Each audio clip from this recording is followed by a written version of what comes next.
Hello guys, welcome back to the vlog. So ಇವತ್ತಿನ vlog ಅಲ್ಲಿ ನಾನು ನಿಮಗೆ ಪೋಸ್ಟ್ ಪ್ರೆಗ್ನೆನ್ಸಿ ಆದ್ಮೇಲೆ ನಮ್ಮ ಫುಡ್ ರೂಟೀನ್ ಯಾವ ತರ ಇರಬೇಕು, ಯಾವ ತರ ಫುಡ್ ತಗೊಂಡ್ರೆ ನಾವು ವೆಯ್ಟ್ ರೆಡ್ಯೂಸ್ ಮಾಡ್ಬೋದು, ಟಮ್ಮಿ ಅಥವಾ ಬೊಜ್ಜು ಬರ್ಲಿಲ್ದಂಗೆ ನಾವು ಯಾವ ತರ ನೋಡ್ಕೊಬಹುದು, ಯಾವ ತರ ಪ್ರೆಗ್ನೆನ್ಸಿ ಮುಂಚೆ ನಮ್ಮ ಬಾಡಿ ಇರುತ್ತೆ ಅದೇ ತರ ನಮ್ಮ ಬಾಡಿನ ಮೇಂಟೈನ್ ಮಾಡ್ಕೊಂಡು ಹೋಗೋದಕ್ಕೆ ಸಾಧ್ಯ ಅಂತ ಹೇಳಿ ಶೇರ್ ಮಾಡಿ. ಸೊ ಯೂಶಲಿ ಎಕ್ಸಸೈಸ್ ಮಾಡೋಕೆ ಮಗು ಆದ್ಮೇಲೆ ಅಷ್ಟೊಂದು ಟೈಮ್ ನಮ್ಮ ಹತ್ರ ಇರಲ್ಲ. ಫುಡ್ ಇಂದಾನು ನಾವೇನಾದ್ರೂ ಕಂಟ್ರೋಲ್ ಮಾಡೋದಾದ್ರೆ ಮಾಡ್ಬೇಕಾಗತ್ತೆ, ಅಥವಾ ಮನೇಲೆ ಸಣ್ಣ ಪುಟ್ಟ ಎಕ್ಸಸೈಸ್ ಮಾಡಿದ್ರು ಕೂಡ ಅದು ಕೂಡ ಹೆಲ್ಪ್ಫುಲ್ ಆಗಿರುತ್ತೆ. ಬಟ್ ನನ್ನ ಇವತ್ತಿನ ಒಂದು ವ್ಲಾಗ್ ಅಲ್ಲಿ ನಾನು ಫುಡ್ ಮುಖಾಂತರ ಯಾವ ತರ ಒಂದು 70% ಬಾಡಿನ ನಾವು ರೆಡ್ಯೂಸ್ ಮಾಡ್ಬೋದು ಮನೆಯಲ್ಲಿ ಅಂತ ಹೇಳಿ ಶೇರ್ ಮಾಡ್ತಿದೀನಿ. ನನ್ನ ಫುಡ್ ರೋಟೀನ್ ನಾನು ಶೇರ್ ಮಾಡ್ತೀನಿ. ಈ ಒಂದು ರೋಟೀನ್ ಅಲ್ಲಿ ರೈಸ್ ಏನಿದೆಯಲ್ಲ ಅದ್ರ ಪೋರ್ಷನ್ ತುಂಬಾನೇ ಕಮ್ಮಿ ಇರುತ್ತೆ. ಮೊಳಕೆ ಕಾಳಾಗಿರ್ಬೋದು, ಪ್ರೋಟೀನು, ಗ್ರೀನ್ ವೆಜ್ಜಸ್ಸು, ಮತ್ತೆ ಕ್ಯಾಲ್ಸಿಯಂ ಇರುವಂತ food, calcium rich food, iron rich food ಮತ್ತೆ ಫೈಬರ್ಸ್ ಇರುವಂತದನ್ನ ಜಾಸ್ತಿ ಆಡ್ ಮಾಡ್ತಿದ್ದೀನಿ. ಹೋಪ್ಫುಲಿ ನಿಮಗೆ ಈ ಒಂದು ನನ್ನ ರೋಟೀನ್ ಕೂಡ ಒಂದು ಇನ್ಸ್ಪಿರೇಷನ್ ಆಗ್ಬೋದು ವೆಯ್ಟ್ ರಿಡ್ಯೂಸ್ ಮಾಡೋದಕ್ಕೆ, ಅಥವಾ ಏನ್ ಹೇಳೋದು ಒಂದು ಮೋಟಿವೇಶನ್ ಸಿಗ್ದಂಗ ಕೂಡ ಆಗ್ಬೋದು. ಸೊ ಆಫ್ಟರ್ ಪ್ರೆಗ್ನೆನ್ಸಿ ಏನಾಗ್ಬಿಡುತ್ತೆ ಅಂದ್ರೆ ಯಾವ್ದೊಂದು ಚಿಕ್ಕ ಮೋಟಿವೇಶನ್ ಸಿಕ್ಕಿದ್ರು ಅದು ನಮಗೆ ದೊಡ್ಡದು ಅನ್ಸ್ತಿರತ್ತೆ. ಯಾರಾದ್ರೂ ಒಂದ್ ಸ್ವಲ್ಪ ಅಡ್ವೈಸು ಟಿಪ್ಸು ಕೊಟ್ರು ಅದು ಎಲ್ಲೋ ಒಂದ್ ಕಡೆ ನಮ್ಗೆ ಹೆಲ್ಪ್ಫುಲ್ ಆಗ್ಬೋದೇನೋ ಅಂತ ಫೀಲ್ ಆಗ್ತಿರತ್ತೆ. ಅದೇ ತರ ನನ್ನ ಮನ್ಸಲ್ಲಿ ಇಟ್ಕೊಂಡ್ಬಿಟ್ಟು ಈ ವ್ಲಾಗ್ನ ಶುರು ಮಾಡ್ತಿದ್ದೀನಿ. ಸೊ ಬನ್ನಿ ತಡ ಮಾಡದೆ ಇವತ್ತಿನ ಒಂದು ವ್ಲಾಗ್ನ ಶುರು ಮಾಡೋಣ. ಈ ಒಂದು ವ್ಲಾಗ್ ನಿಮ್ಮೆಲ್ಲರಿಗೂ ಹೆಲ್ಪ್ಫುಲ್ ಆಗುತ್ತೆ ಅಂತ ಅನ್ಕೊಂಡು ಶುರು ಮಾಡ್ತಿದ್ದೀನಿ. ಯಾರೆಲ್ಲ ಸಬ್ಸ್ಕ್ರೈಬ್ ಮಾಡದೆ ನನ್ನ ಚಾನಲ್ ನೋಡ್ತಿದ್ದೀರಾ ದಯವಿಟ್ಟು ಸಬ್ಸ್ಕ್ರೈಬ್ ಮಾಡ್ಕೊಳ್ಳಿ. ನಿಮ್ಮ ಸಬ್ ನಂಗೆ ತುಂಬಾನೇ ಇಂಪಾರ್ಟೆಂಟ್ ಆಗುತ್ತೆ. ಸೊ ಬನ್ನಿ ತಡ ಮಾಡದೆ ವಿಡಿಯೋನ ಶುರು ಮಾಡೋಣ. Let's get into the vlog. ಮಾರ್ನಿಂಗ್ಗೆ ನಾನು ಎದ್ದ ತಕ್ಷಣ ಸ್ವಲ್ಪ ಸೋಪ್ಡ್ ಡ್ರೈ ನಟ್ಸ್ನ ತಗೊಳ್ತೀನಿ. ಇದರಲ್ಲಿ ಪಂಪ್ಕಿನ್ ಸೀಡ್ಸು, ಸ್ವಲ್ಪ ಶೇಂಗಾ ಬೀಜ, ಅದಾದಮೇಲೆ ಸ್ವಲ್ಪ ಆಲ್ಮಂಡ್ಸ್ ಇರುತ್ತೆ. ಇದು ಹಾರ್ಟ್ ಹೆಲ್ತು, ವೆಯ್ಟ್ ಮ್ಯಾನೇಜ್ಮೆಂಟು ಮತ್ತು ಇಮ್ಯುನಿಟಿ ಬೂಸ್ಟ್ ಮಾಡೋದಕ್ಕೆ, ಮತ್ತು ಇದು ನ್ಯೂಟ್ರಿಷನ್ ಪಾರ್ಟ್ ಕೂಡ ಇರುತ್ತೆ ಇದರಲ್ಲಿ, ಮತ್ತು ತುಂಬ ಆ್ಯಂಟಿ ಆಕ್ಸಿಡೆಂಟ್ಸ್, ಪ್ರೋಟೀನ್ಸ್ ಎಲ್ಲ ಇರುತ್ತೆ ಸೋಕ್ಡ್ ನಟ್ಸಲ್ಲಿ. ಮತ್ತು ಆಫ್ಟರ್ ದ ಡೆಲಿವರಿ ಕೂಡ ನಮಗೆ ತುಂಬಾ ಬೋನ್ಸ್ ಎಲ್ಲ ವೀಕ್ ಆಗಿರುತ್ತಲ್ಲ, ಸೊ ಅದಕ್ಕೆ ನಮಗೆ ಬೋನ್ಸಿಗೆ ಕೂಡ ಇದು ಲೈಕ್ ಎನರ್ಜಿ ಕೊಡೋದಕ್ಕೆ ಹೆಲ್ಪ್ ಮಾಡುತ್ತೆ. ಸೊ ಹಾಗಾಗಿ ನಾನು ಸ್ವಲ್ಪ ಡ್ರೈ ನಟ್ಸ್ನ ಸೋಕ್ ಮಾಡಿಬಿಟ್ಟು ಖಾಲಿ ಹೊಟ್ಟೆಲೆ ತಗೊಳ್ತೀನಿ. ಅದಾದಮೇಲೆ ನಾನು ABC ಜ್ಯೂಸ್ನ ಡೈಲಿ ಪ್ರಿಪೇರ್ ಮಾಡ್ಕೊಳಕ್ಕಾಗಲ್ಲ, ಕಷ್ಟ ಆಗುತ್ತೆ, ಮಗು ಇದೆಯಲ್ಲ. ಸೊ ಹಾಗಾಗಿ ನಾನು ಒಂದ್ಸರಿ ಪ್ರಿಪೇರ್ ಮಾಡಿಕೊಂಡು ಅದನ್ನೇ ಈ ಥರ ಕ್ಯೂಬ್ಸ್ ಮಾಡಿಬಿಟ್ಟು ಫ್ರೀಸರಲ್ಲಿ ಎತ್ತಿಟ್ಕೊಂಡಿರ್ತೀನಿ. ನನಗೆ ಯಾವಾಗ ಬೇಕಾವಾಗ ಒಂದೊಂದು ಕ್ಯೂಬ್ಸ್ನ ತಗೊಂಡ್ಬಿಟ್ಟು ನೀರಲ್ಲಿ ಹಾಕ್ಕೊಂಡು ಡೈಲ್ಯೂಟ್ ಮಾಡಿಕೊಂಡು ಕುಡಿತೀನಿ. ಇದರಲ್ಲಿ ಬೀಟ್ರೋಟು, ಕ್ಯಾರೆಟು ಮತ್ತು ಆ್ಯಪಲ್ಲು ಮೂರನ್ನು ಗ್ರೈಂಡ್ ಮಾಡಿಬಿಟ್ಟು ಅದನ್ನು ಜ್ಯೂಸ್ ತೆಗೆದ್ಬಿಟ್ಟು ಕ್ಯೂಬ್ ಮಾಡಿಬಿಟ್ಟು ಫ್ರೀಸರಲ್ಲಿ ಎತ್ತಿಟ್ಕೊಂಡಿರ್ತೀನಿ. ABC ಜ್ಯೂಸ್ ಬಗ್ಗೆ ನಮಗೆ ತುಂಬಾ ಗೊತ್ತಿದೆ, ತುಂಬ ಚೆನ್ನಾಗಿ ಅದು ಆ್ಯಂಟಿ ಆಕ್ಸಿಡೆಂಟ್ಸ್ ಇರುತ್ತೆ ಮತ್ತು ತುಂಬ ನರಿಶ್ ಮಾಡುತ್ತೆ ಬಾಡಿನ, ಸ್ಕಿನ್ಗೆ ಒಳ್ಳೆಯದು. ಬೀಟ್ರೋಟ್ ಅಂತೂ ಕ್ಯಾಲ್ಸಿಯಂ ಎಲ್ಲ ತುಂಬ ಬಾಡಿಗೆ ಜಾಸ್ತಿ ಮಾಡೋದಕ್ಕೆ ಹೆಲ್ಪ್ ಮಾಡುತ್ತೆ. ಸೊ ಈ ಥರ ತುಂಬಾ ಜಾಸ್ತಿ ಬೆನಿಫಿಟ್ಸ್ ಇರುತ್ತೆ. ಡೈಲಿ ಮಾಡ್ಕೊಳಕ್ಕಾಗಿಲ್ಲ ಅಂದರೆ ಈ ಥರ ಕ್ಯೂಬ್ಸ್ ಮಾಡಿಬಿಟ್ಟು ತೊಗೊಬೋದು. ಇದು ಒಂದು ಒಳ್ಳೆ ಐಡಿಯಾ. ನಾನು ನಟ್ಸ್ನ ತೊಗೊಂಡು ಆದಮೇಲೆ ಈ ಥರ ಕ್ಯೂಬ್ಸ್ನ ಡೈಲ್ಯೂಟ್ ಮಾಡಿ ನೀರಲ್ಲಿ ತೊಗೊಳ್ತೀನಿ. ಒಂದು 8:30, 9 o'clock ಅಷ್ಟರಲ್ಲಿ ನನ್ನ ಪಾಪಗೆ ಸ್ಕೂಲಿಗೆ ಡ್ರಾಪ್ ಮಾಡ್ತೀನಲ್ಲ ಅಷ್ಟರಲ್ಲಿ. ಇನ್ನು ಊಟಕ್ಕೆ ಬೆಳಗ್ಗೆ ಬ್ರೇಕ್ಫಾಸ್ಟ್ಗೆ ಅಂತ ಹೇಳಿ ಏನೇನು ಕಾಳುಗಳು ಸಿಗುತ್ತೆ ಅದೆಲ್ಲದನ್ನು ನೆನೆಸ್ಬಿಟ್ಟು ಮೊಳಕೆ ಕಟ್ಟಿ ಇಟ್ಕೊಂಡಿರ್ತೀನಿ. ಇದರಲ್ಲಿ ಹೆಸರು ಕಾಳು, ಕಡಲೆಕಾಳು ಮತ್ತು ಬಟಾಣಿ ಕಾಳು, ಸ್ವಲ್ಪ ಇನ್ನೇನಾದರೂ ನಿಮಗೆ ಕಾಳುಗಳು ಬೇಕಂದರೆ ಅವೆಲ್ಲದನ್ನು ಹಾಕ್ಬಿಟ್ಟು ನೆನೆಸಿ 1-2 ದಿನ ಇದನ್ನ ಪ್ಲೇಟ್ ಕ್ಲೋಸ್ ಮಾಡಿ ಲಿಡ್ ಕ್ಲೋಸ್ ಮಾಡಿ ಇಟ್ಬಿಟ್ರೆ ಮೊಳಕೆ ಬರುತ್ತೆ. ಸೊ ಆ ಮೊಳಕೆ ಕಾಳನ್ನು ನಾನು ಇವಾಗ ನೀಟಾಗಿ ತೆಗೆದು ತೊಳೆದ್ಬಿಟ್ಟು ಅದಾದಮೇಲೆ ಈ ಥರ ಸ್ಟೀಮಲ್ಲಿ ಲಿಡ್ ಕ್ಲೋಸ್ ಮಾಡಿಬಿಟ್ಟು ಬೇಯಿಸ್ಕೊಳ್ತಾ ಇದ್ದೀನಿ. ಇದು ಸ್ವಲ್ಪ ಬೇಯಿಸ್ಕೊಂಡ್ರೆ ಸಾಕು, ನೀರಲ್ಲೇ ಹಾಕ್ಬಿಟ್ರೆ ತುಂಬ ಬೇಯ್ದೋಗುತ್ತೆ ಅಂತ ಹೇಳಿ ಸ್ಟೀಮಲ್ಲಿ ಬೇಯಿಸ್ಕೊಳ್ತಾ ಇದ್ದೀನಿ. ಇನ್ನು ಇದಕ್ಕೆ ಒಗ್ಗರಣೆಗೆ ಅಂತ ಹೇಳ್ಬಿಟ್ಟು ಸ್ವಲ್ಪ ಕಾಯಿ ತುರಿ, ಹಸಿಮೆಣಸಿನ್ಕಾಯಿ, ಈರುಳ್ಳಿ, ಕೊತ್ತಂಬರಿ ಸೊಪ್ಪು, ಒಂದು ಹಾಫ್ ಲೆಮನ್ನು, ಎಣ್ಣೆ, ಜೀರಿಗೆ, ಸಾಸಿವೆ ಇದೆಲ್ಲದನ್ನು ತೊಗೊಂಡಿದ್ದೀನಿ. ಬೆಳಗ್ಗೆ ಸ್ವಲ್ಪ ಮೊಳಕೆ ಕಾಳು ತಿಂಡಿಗೆ ಅಂತ ತೊಗೊಳ್ತಾ ಇದ್ದೀನಿ. ಸ್ವಲ್ಪ ಪಾತ್ರೆಗೆ ಎಣ್ಣೆ ಹಾಕೊಂಡ್ಬಿಟ್ಟು ಅದಕ್ಕೆ ಸ್ವಲ್ಪ ಒಗ್ಗರಣೆಗೆ ಜೀರಿಗೆ ಮತ್ತು ಬೆಳ್ಳುಳ್ಳಿ, ಜಜ್ಜಿರುವಂಥ ಬೆಳ್ಳುಳ್ಳಿ ಹಾಕ್ಕೊಂಡಿದ್ದೀನಿ. ಅದಾದಮೇಲೆ ಕಟ್ ಮಾಡಿರುವಂಥ ಕರಿಬೇವಿನ ಸೊಪ್ಪನ್ನ ಇದಕ್ಕೆ ಸೇರಿಸ್ಕೊಳ್ತಾ ಇದ್ದೀನಿ. ಇದಿಷ್ಟನ್ನು ಹಾಕೊಂಡ್ಬಿಟ್ಟು ಚೆನ್ನಾಗಿ ಫ್ರೈ ಮಾಡ್ಕೊಳ್ಳೋಣ. ನಾವು ಕಾಳು ಮತ್ತು ಸೊಪ್ಪು ನಾವು ಯಾವ ಥರ ಒಗ್ಗರಣೆ ಹಾಕ್ಕೊಳ್ತೀವಲ್ಲ ಸೇಮ್ ಅದೇ ಇದು. ಸ್ವಲ್ಪ ಈರುಳ್ಳಿ ಮತ್ತು ಸ್ವಲ್ಪ ಹಸಿಮೆಣಸಿನಕಾಯಿನ ಹಾಕೊಂಡ್ಬಿಟ್ಟು ನೀಟಾಗಿ ಇದನ್ನು ಫ್ರೈ ಮಾಡ್ಕೊಳ್ತಿದ್ದೀನಿ. ನೀವು ಡಯಟ್ ಮಾಡೋ ಥರ ಇದ್ದರೆ ಎಣ್ಣೆನ ಸ್ಕಿಪ್ ಮಾಡಿಕೊಂಡು ಆಲಿವ್ ಆಯಿಲ್ಗೆ ಹೋಗ್ಬೋದು. ಇಲ್ಲ ಸ್ವಲ್ಪ ಏನಾದರೂ ನಿಮಗೆ ಎಣ್ಣೆ ಬೇಡ ಅಂದರೆ ಲೈಟಾಗಿ ಏನಾದರೂ ಕೊಬ್ಬರಿ ಎಣ್ಣೆ ಆರ್ಗಾನಿಕ್ಕು ಅದು ಯೂಸ್ ಮಾಡ್ಬೋದು. ಅಷ್ಟರಲ್ಲಿ ಕಾಳು ಕೂಡ ಸ್ಟೀಮ್ ಎಲ್ಲ ಆಗಿತ್ತು, ಸ್ವಲ್ಪ ಬೆಂದಿತ್ತು. ಸೊ ಅದನ್ನು ಕೂಡ ಇವಾಗ ಹಾಕ್ಕೊಂಡ್ಬಿಟ್ಟು ಈರುಳ್ಳಿ, ಹಸಿಮೆಣಸಿನಕಾಯಿ, ಕರಿಬೇವಿನ ಸೊಪ್ಪು ಎಲ್ಲ ಜೊತೆ ನೀಟಾಗಿ ಒಂದ್ಸರಿ ಮಿಕ್ಸ್ ಕೊಟ್ಕೊಳ್ತಾ ಇದ್ದೀನಿ. ಇದಕ್ಕೆ ಸ್ವಲ್ಪ ಉಪ್ಪನ್ನ ಸೇರಿಸ್ಕೊಳ್ತಾ ಇದ್ದೀನಿ, ರುಚಿಗೆ ತಕ್ಕಷ್ಟು ಉಪ್ಪು. ನಿಮಗೆ ಯಾವುದೇ ಲೈಕ್ ಸೀಸನಲ್ಸ್ ಬೇಕು ಅಂದರೂ ಕೂಡ ಇದಕ್ಕೆ ಆ್ಯಡ್ ಮಾಡ್ಕೊಡ್ಬೋದು. ಅದಾದಮೇಲೆ ಫ್ರೆಶ್ ಕೊರಿಯಂಡರು, ನನಗೆ ಕೊರಿಯಂಡರ್ ಇಷ್ಟ ಆಗುತ್ತೆ ತಿನ್ನೋಕ್ಕೆ, ಹಂಗಾಗಿ ಕೊರಿಯಂಡರ್ನ ಆ್ಯಡ್ ಮಾಡ್ಕೊಳ್ತಾ ಇದ್ದೀನಿ. ಲಾಸ್ಟಲ್ಲಿ ಒಂದು ಹಾಫ್ ಕಟ್ ಲೆಮನ್ನು, ಒಂದು ಹಿಡಿಯಷ್ಟು ಇದಕ್ಕೆ ಕೊಬ್ಬರಿ, ಫ್ರೆಶ್ ಕೊಕೊನೆಟ್ಟು ಗ್ರೇಟೆಡು ಇದಕ್ಕೆ ಸೇರಿಸ್ಕೊಳ್ತಾ ಇದ್ದೀನಿ. ಇದಿಷ್ಟು ಮಾಡಿಕೊಂಡ್ರೆ ಸಾಕು. ತುಂಬಾ ಬ್ಯೂಟಿಫುಲ್ ಆಗಿರುವಂಥ ನ್ಯೂಟ್ರಿಷನು, ಇದರಲ್ಲಿ ಕ್ಯಾಲ್ಸಿಯಂ ಕೂಡ ಇರುತ್ತೆ ಮತ್ತು ಸ್ವಲ್ಪ ಫೈಬರ್ ಅಂಶ ಕೂಡ ಇರುತ್ತೆ ಇದರಲ್ಲಿ. ಸೊ ಇದೆಲ್ಲ ಬ್ರೇಕ್ಫಾಸ್ಟ್ಗೆ ರೆಡಿಯಾಗಿಬಿಡುತ್ತೆ. ಯೂಶ್ವಲಿ ಮೊಳಕೆ ಕಾಳು ತುಂಬಾ ಒಳ್ಳೆಯದಲ್ಲ ಆರೋಗ್ಯಕ್ಕೆ. ಆಮೇಲೆ ಇದನ್ನು ವೆಯ್ಟ್ ರೆಡ್ಯೂಸ್ ಮಾಡೋದಕ್ಕೂ ನಮಗೆ ತುಂಬಾ ಹೆಲ್ಪ್ಫುಲ್ ಮಾಡುತ್ತೆ. ಹೊಟ್ಟೆನೂ ತುಂಬ ಹೊತ್ತು ತುಂಬಿರಂಗಿರುತ್ತೆ, ಬೇಗ ಅದು ತಿನ್ನಬೇಕು ಇದು ತಿನ್ನಬೇಕು ಅಂತ ಹೇಳಿ ಫೀಲ್ ಆಗೋಲ್ಲ. ಸೊ ನಾನು ಇದನ್ನು ಮಾಡ್ಕೊಂಡಾದ್ಮೇಲೆ ಒಂದು ಬೌಲಿಗೆ ಹಾಕ್ಕೊಂಡ್ಬಿಟ್ಟು ಇದನ್ನು ಮಾರ್ನಿಂಗ್ ಬ್ರೇಕ್ಫಾಸ್ಟ್ಗೆ ಅಂತ ಹೇಳಿ ತೊಗೊಂಡ್ಬಿಡ್ತೀನಿ.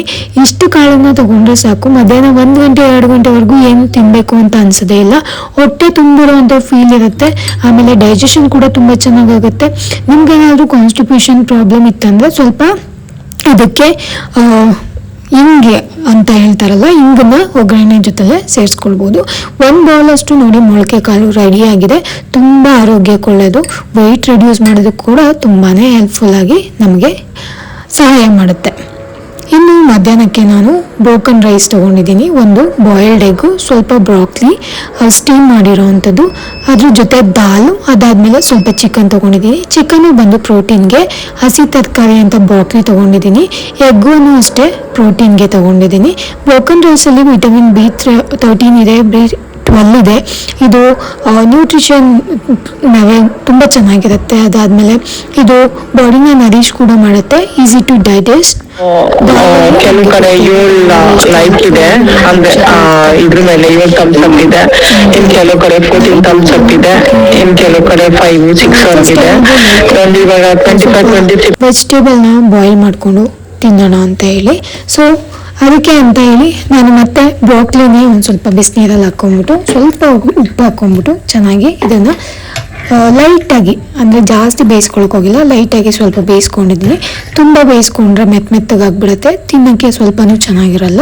ಸೊ ಹಾಗಾಗಿ ಲೈಟಾಗಿ ಸ್ವಲ್ಪ ನೀರಲ್ಲಿ ಹಾಕ್ಕೊಂಡು ಬಿಸಿನೀರಲ್ಲಿ ಒಂದು 5 ನಿಮಿಷದವರೆಗೂ ಇಟ್ಬಿಟ್ಟು ಅದಾದಮೇಲೆ ನೀರನ್ನೆಲ್ಲ ಸ್ಟ್ರೈನ್ ಮಾಡ್ಕೊಳ್ತಾ ಇದ್ದೀನಿ. ಅದೇ ಬಾಣಲಿಗೆ ಸ್ವಲ್ಪ ಬಿಸಿ ಮಾಡ್ಕೊಂಡ್ಬಿಟ್ಟು ಅದಕ್ಕೆ ಸ್ವಲ್ಪ ಪನ್ನೀರ್ ಇದೆಯಲ್ಲ, ಪನ್ನೀರನ್ನು ಫ್ರೈ ಮಾಡ್ಕೊಳ್ತೀನಿ. ಇವಾಗ ಪನ್ನೀರಲ್ಲಿ ನಮಗೆ ಗೊತ್ತೇ ಇದೆ, ಪನ್ನೀರು ಬಂದು ಒಂದು good source of protein, calcium ಕೂಡ ಇರುತ್ತೆ ಮತ್ತು ಹೆಲ್ದಿ ಫ್ಯಾಟ್ಸ್ ಕೂಡ ಇರುತ್ತೆ. ಮಸಲ್ ಬಿಲ್ಡ್ ಮಾಡೋದಕ್ಕೆ ಮತ್ತು ಬೋನ್ ಹೆಲ್ತು ಕಾಪಾಡೋದಕ್ಕೆ ಎಲ್ಲ ತುಂಬಾ ಹೆಲ್ಪ್ ಮಾಡುತ್ತೆ. ಇದರಲ್ಲಿ ಇನ್ನೂ ಜಾಸ್ತಿ ಬೆನಿಫಿಟ್ಸ್ ಅಂದರೆ ಇದು ಬ್ಲಡ್ ಶುಗರ್ನ ಕೂಡ ರೆಗ್ಯುಲೇಷನ್, ಅಂದರೆ ಲೈಕ್ BP ಇರೋರಿಗೆಲ್ಲ ಅದು ಬ್ಲಡ್ ಶುಗರ್ನ ಮೇಂಟೈನ್ ಮಾಡೋದಕ್ಕೆ ಕೂಡ ಸಹಾಯ ಮಾಡುತ್ತೆ. ವೆಯ್ಟ್ ಮ್ಯಾನೇಜ್ಮೆಂಟಿಗೆ ಕೂಡ ಸಹಾಯ ಮಾಡುತ್ತೆ. ಪನ್ನೀರು ತುಂಬಾ ಪ್ರೋಟೀನ್ ರಿಚ್ ಸೋರ್ಸ್ ಇದು, ಮತ್ತು ತುಂಬ ಚೆನ್ನಾಗಿ ನಮಗೆ ಟಿಶ್ಯೂಸ್ ಎಲ್ಲ ರಿಪೇರಿ ಮಾಡೋದಕ್ಕೆ ಹೆಲ್ಪ್ ಮಾಡುತ್ತೆ. ಇದರಲ್ಲಿ ಆಲ್ರೆಡಿ ಹೆಲ್ದಿ ಫ್ಯಾಟ್ಸ್ ಇರೋದ್ರಿಂದ ದೇಹಕ್ಕೆ ಮತ್ತು ಬೋನ್ಗೆ ಏನೆಲ್ಲ ಫ್ಯಾಟ್ಸ್ ಬೇಕು ಅದು ಇಲ್ಲಿ ಪನ್ನೀರಿಂದನೇ ಸಿಗುತ್ತೆ. ತುಂಬಾ ಒಳ್ಳೆಯದು. ವೀಕ್ಲಿ 1 or 2 ಟೈಮ್ಸ್ ಆದರೂ ಪನ್ನೀರನ್ನು ಯಾವುದೇ ಕನ್ಸಿಸ್ಟೆನ್ಸಿಲಿ, ಅಂದರೆ ಲೈಕ್ ವೆಜಿಟೇಬಲ್ ರೂಪದಲ್ಲಿ, ಇಲ್ಲಾಂದರೆ ಯಾವುದೋ ಒಂದು ಲೈಕ್ ಫ್ರೈ ಮಾಡ್ಕೊಂಡು ತಿನ್ನೋದು, ಈ ಥರ ಮಾಡ್ಬೋದು. ಮಕ್ಕಳಿಗೂ ಸಹ ಇದನ್ನು ಇದೇ ಥರ ಫ್ರೈ ಮಾಡಿ ವೆಜಿಟೇಬಲ್ ಜೊತೆ ಮಿಕ್ಸ್ ಮಾಡಿಬಿಟ್ಟು ಕೊಡ್ಬೋದು. ಅವರಿಗೂ ಕೂಡ ಲೈಕ್ ತುಂಬ ಹೆಲ್ತ್ ಬಿಲ್ಡ್ ಮಾಡೋದಕ್ಕೆ, ಒಳ್ಳೆ ಹೆಲ್ತ್ ಬಿಲ್ಡ್ ಮಾಡೋದಕ್ಕೆ ಈಸಿ ಆಗುತ್ತೆ. ಇನ್ನು ಇದನ್ನು ಕಟ್ ಮಾಡಿಕೊಂಡು ಕ್ಯೂಬ್ಸ್ ಥರ ಲೈಟಾಗಿ ಸ್ವಲ್ಪ ಎಣ್ಣೆ ಹಾಕ್ಕೊಂಡು ಇದೆಲ್ಲದನ್ನು ಫ್ರೈ ಮಾಡ್ಕೊಳ್ತಾ ಇದ್ದೀನಿ. ಎಣ್ಣೆ ಜಾಸ್ತಿ ಬೇಡ ಅಂದರೆ ನೀವು ಕಡಿಮೆ ಕೂಡ ಮಾಡ್ಕೊಳ್ಬೋದು. ನಾನು ಎಣ್ಣೆ ಜಾಸ್ತಿ ಹಾಕಿಲ್ಲ, ಬಟ್ ಪನ್ನೀರಲ್ಲಿ ಆಲ್ರೆಡಿ ನೀರಿನ ಅಂಶ ಇತ್ತಲ್ಲ, ಅದು ಕೂಡ ಇದರಲ್ಲಿ ಸೇರಿಕೊಂಡಿದೆ. ಇನ್ನೂ ಸ್ವಲ್ಪ ಬಾಯ್ಲ್ ಮಾಡಿರುವಂಥ ಬ್ರಾಕ್ಲಿನ ಇದಕ್ಕೆ ಸೇರಿಸ್ತಾ ಇದ್ದೀನಿ. ನಮಗೆ ಗೊತ್ತಿರೋ ಹಂಗೆ ಬ್ರಾಕ್ಲಿ ವೆಯ್ಟ್ ರೆಡ್ಯೂಸ್ ಮಾಡೋದಕ್ಕೆ ತುಂಬ ಹೆಲ್ಪ್ ಮಾಡುತ್ತೆ. ಬ್ರಾಕ್ಲಿಲಿ ಆ್ಯಂಟಿ ಆಕ್ಸಿಡೆಂಟ್ಸ್ ಇರುತ್ತೆ, ಫೈಬರ್ಸ್ ಇರುತ್ತೆ ಮತ್ತು ಆ್ಯಂಟಿ ಇನ್ಫ್ಲಮೇಟರಿ ಪ್ರಾಪರ್ಟೀಸ್ ತುಂಬಾ ಜಾಸ್ತಿ ಇರುತ್ತೆ. ಇದು ನಮ್ಮ ಕೊಲೆಸ್ಟ್ರಾಲ್ ಕಡಿಮೆ ಮಾಡೋದಕ್ಕೆ ಮತ್ತು ಹೆಲ್ದಿ ಕೊಲೆಸ್ಟ್ರಾಲ್ನ ಬಿಲ್ಡ್ ಮಾಡೋದಕ್ಕೆ, ಇಂಪ್ರೂವ್ ಮಾಡೋದಕ್ಕೆ ತುಂಬಾ ಹೆಲ್ಪ್ ಮಾಡುತ್ತೆ. ಹಾಗೆ ಅಷ್ಟೇ ಅಲ್ಲದೆ ಕಾರ್ಡಿಯೋವ್ಯಾಸ್ಕ್ಯುಲರ್ ಫಂಕ್ಷನ್ ಕೂಡ ಬ್ರಾಕ್ಲಿ ತಿನ್ನೋದ್ರಿಂದ ತುಂಬ ಚೆನ್ನಾಗಿ ಆಗುತ್ತೆ. ಇದರಲ್ಲಿ ವಿಟಮಿನ್ ಎ ಕೂಡ ಇರುತ್ತೆ.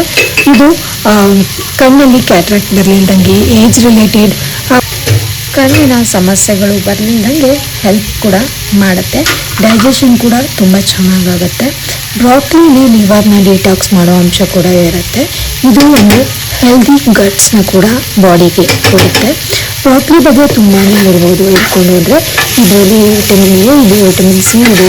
ಜೊತೆಗೆ ನಾವು ಇದನ್ನು ಪ್ರೋಟೀನ್ ಅಂದರೆ ಲೈಕ್ ಪನ್ನೀರ್ ಜೊತೆ ಮಿಕ್ಸ್ ಮಾಡಿರೋದ್ರಿಂದ ಇದರ ಎರಡರ ಬೆನಿಫಿಟ್ಟು ತುಂಬ ಚೆನ್ನಾಗಿರುತ್ತೆ. ತುಂಬ ಹೆಲ್ತ್ ಅಂದರೆ ವೆಯ್ಟ್ನ ರಿಡ್ಯೂಸ್ ಮಾಡೋದಕ್ಕೆ ಇದೆರಡು ತುಂಬ ಚೆನ್ನಾಗಿ ನಮಗೆ ಹೆಲ್ಪ್ ಮಾಡುತ್ತೆ. ಲೈಟಾಗಿ ಈ ಥರ ಎಣ್ಣೆಯಲ್ಲಿ ಫ್ರೈ ಮಾಡಿಕೊಂಡು ಸ್ವಲ್ಪನೇ ಇದಕ್ಕೆ ಟಾಪರ್ಸ್ನ ಹಾಕ್ಕೊಂಡಿದ್ದೀನಿ, ಸಾಲ್ಟು ಮತ್ತು ಪೆಪ್ಪರು, ಆಮೇಲೆ ಸ್ವಲ್ಪ ಸ್ಲೈಸ್ಡ್ ದೊಡ್ಡದಾಗಿ ರಫ್ಲಿ ಚಾಪ್ಡ್ ಆನಿಯನ್ಸ್ನು ಸಹ ಇದಕ್ಕೆ ಸೇರಿಸ್ಕೊಂಡಿದ್ದೀನಿ. ಉಪ್ಪು ಮತ್ತು ಪೆಪ್ಪರ್ ಹಾಕ್ಕೊಂಡಿದ್ದೀನಿ. ನಿಮಗೆ ಇಷ್ಟ ಆಗುವಂಥ ಯಾವುದೇ ಥರ ಒಂದು ಸೀಸನಲ್ಸ್ ಕೂಡ ನೀವು ಇದಕ್ಕೆ ಆ್ಯಡ್ ಮಾಡ್ಕೊಳ್ಬೋದು. ಒರೆಗಾನೋ ಬೇಕಂದ್ರೆ ಹಾಕ್ಕೊಳ್ಬೋದು, ಇಲ್ಲಾಂದರೆ ಲೈಕ್ ಚಿಲ್ಲಿ ಸ್ಪ್ರಿಂಕಲ್ಸ್ ಬರುತ್ತಲ್ಲ, ಚಿಲ್ಲಿ ಫ್ಲೇಕ್ಸ್, ಅದು ಕೂಡ ಇದಕ್ಕೆ ಹಾಕ್ಕೊಳ್ಬೋದು. ಲೈಟಾಗಿ ಇದನ್ನೆಲ್ಲ ಫ್ರೈ ಮಾಡಿಬಿಟ್ಟು ನಾನು ನೈಟು ಇದನ್ನೇ ಡಿನ್ನರ್ ಆಗಿ ತಗೊಳ್ತೀನಿ. ಇನ್ ಕೇಸ್ ನಿಮಗೆ ತುಂಬ ಹೊಟ್ಟೆ ಹಸಿವಾಗುತ್ತೆ, ಇಷ್ಟು ಸಾಲಲ್ಲ ಅಂದರೆ ಇದ್ರ ಜೊತೆ ಸ್ವಲ್ಪ ಪ್ರಮಾಣದಲ್ಲಿ ಚಪಾತಿ ಇಲ್ಲ ರೈಸ್ನ ನೀವು ಆ್ಯಡ್ ಮಾಡ್ಕೊಳ್ಬೋದು. ಸೊ ಗೈಸ್, ಇದಾಗಿತ್ತು ನನ್ನ ಒಂದು ಆಫ್ಟರ್ ಅಂದರೆ ಪೋಸ್ಟ್ ಪ್ರೆಗ್ನೆನ್ಸಿಯ ವೆಯ್ಟ್ ರಿಡ್ಯೂಸ್ನ ಮೀಲ್ಸ್ನ ಒಂದು ಮೆನು. ನಾನೇನು ತಗೊಳ್ತೀನಿ ಅದನ್ನೇ ನಿಮ್ಮ ಜೊತೆ ಶೇರ್ ಮಾಡ್ಕೊಂಡಿದ್ದೀನಿ. ನಿಮಗೊಂದು ಐಡಿಯಾ ಸಿಕ್ತಂಗೆ ಆಗುತ್ತೆ. ಮಾರ್ನಿಂಗ್ ಏನು ತಗೊಳ್ಬೋದು, ಆಫ್ಟರ್ನೂನ್ ಏನು ತಗೊಳ್ಬೋದು, ನೈಟು ಯಾವ ಥರ ಡಿನ್ನರ್ನ ಲೈಟಾಗಿ ಇಟ್ಕೊಳ್ಬೋದು ಅಂತ ಹೇಳಿ. ಟ್ರಸ್ಟ್ ಮೀ, ನೀವು ಜಾಸ್ತಿ ಎಕ್ಸಸೈಸ್ ಏನು ಮಾಡೋದು ಬೇಡ. ಈ ಥರ ಒಂದು ಫುಡ್ಡನ್ನ ನೀವು ರೆಗ್ಯುಲರ್ ಆಗಿ ತಗೊಳ್ಳೋದಕ್ಕೆ ಸ್ಟಾರ್ಟ್ ಮಾಡಿದ್ರೆ ಅದಾಗೇನೆ ವೆಯ್ಟು ರೆಡ್ಯೂಸ್ ಆಗುತ್ತೆ. ಇದು ಇವತ್ತಿನ ವ್ಲಾಗ್ ಆಗಿತ್ತು ಗೈಸ್. ಇನ್ನು ವಿಡಿಯೋನ ಸಂಪೂರ್ಣವಾಗಿ ನೋಡೋದಕ್ಕೆ ತುಂಬಾ ಧನ್ಯವಾದಗಳು. ಮತ್ತೆ ಮುಂದಿನ ವ್ಲಾಗಲ್ಲಿ ಸಿಗ್ತೀನಿ. Until that keep watching Vishu's corner. ಇದೇ ಥರ ಸಪೋರ್ಟ್ ಮಾಡಿ. ವಿಡಿಯೋ ಇಷ್ಟ ಆದರೆ ಒಂದು ಲೈಕ್ ಕೂಡ ಕೊಡಿ, ಸಬ್ಸ್ಕ್ರೈಬ್ ಮಾಡಿ, ಪಕ್ಕದಲ್ಲಿರುವಂಥ ಬೆಲ್ ಐಕಾನ್ನ ಪ್ರೆಸ್ ಮಾಡಿ. ನನ್ನ ಎಲ್ಲ ವಿಡಿಯೋ ಅಪ್ಡೇಟ್ಸ್ಗಳು ಮೊದಲಿಗೆ ನಿಮಗೆ ಬಂದು ತಲುಪತ್ತೆ. ಮತ್ತೆ ಮುಂದಿನ ವ್ಲಾಗಲ್ಲಿ ಸಿಗೋಣ ಒಂದು ಒಳ್ಳೆ ಟಾಪಿಕ್ ಜೊತೆ, ತುಂಬ ಇಂಟ್ರೆಸ್ಟಿಂಗ್ ಆಗಿರುವಂಥ ಟಾಪಿಕ್ ಜೊತೆ. ಅಲ್ಲಿವರೆಗೂ ಥ್ಯಾಂಕ್ ಯು ಸೋ ಮಚ್.